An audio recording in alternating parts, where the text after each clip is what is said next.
Lot 21, a champion of the 50s and 60s. We're talking of the Gilbert asymmetric, and this perfectly exemplifies the style of the time. Mm-hmm. Before, you would have very heavy dials, multi-tones, multi-scale, multi-sector, and Calatrava simple cases.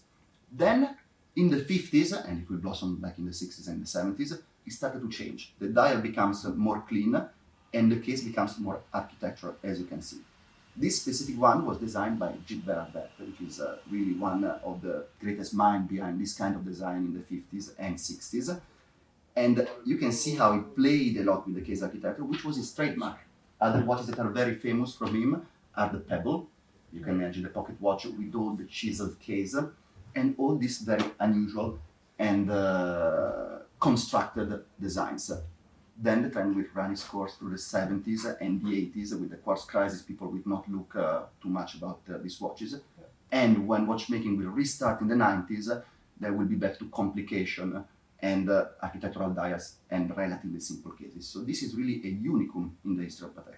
On top of that, this is the only example of the watch known in white gold with this stick dial that makes it even more clean and more vibrant to the epoch fashion, if you want. Mm-hmm.